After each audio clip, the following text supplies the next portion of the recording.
Nicolas Lebrun, directeur de site chez Kuehne+Nagel. Kuehne+Nagel France, c'est 45 sites logistiques en France pour 5000 collaborateurs. Nous sommes dans un entrepôt logistique. Les risques sont liés à la manutention de colis, au port de charge, lors des déchargements de conteneurs ou entreposage.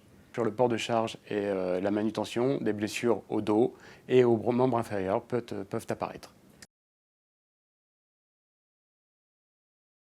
Ce qui peut conduire à un accident grave ou mortel, c'est lorsqu'on méconnaît les modes opératoires ou les postes dans lesquels on évolue, d'où un renforcement des intégrations des collaborateurs permanents et intérimaires.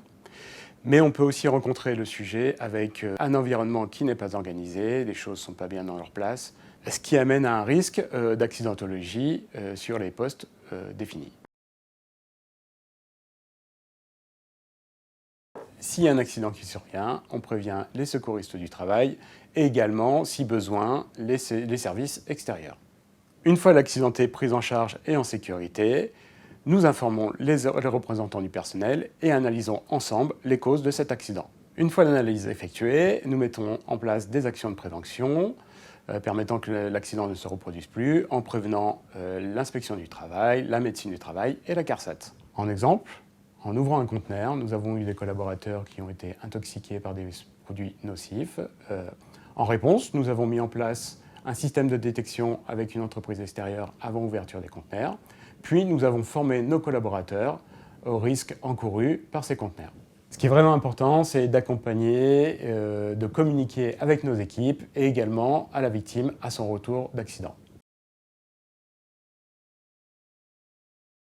La responsabilité et les obligations de l'entreprise, c'est d'évaluer et de maîtriser les risques afin d'offrir des conditions de travail idéales à nos collaborateurs. De plus, nous avons un devoir de sensibilisation, de formation. Dans notre métier de la manutention, nous mettons en place des formations liées aux gestes et postures. Pour nous, ce qui fonctionne le mieux, c'est l'analyse du presque accident et de l'accident qui nous permettent de mettre en place des actions adaptées et efficaces. Ce qui fonctionne bien également, c'est la culture de risque, c'est de continuer de sensibiliser nos opérateurs au quotidien. Par exemple, nous avons un briefing quotidien et nous avons mis en place chaque semaine une minute sécurité sur un thème désigné.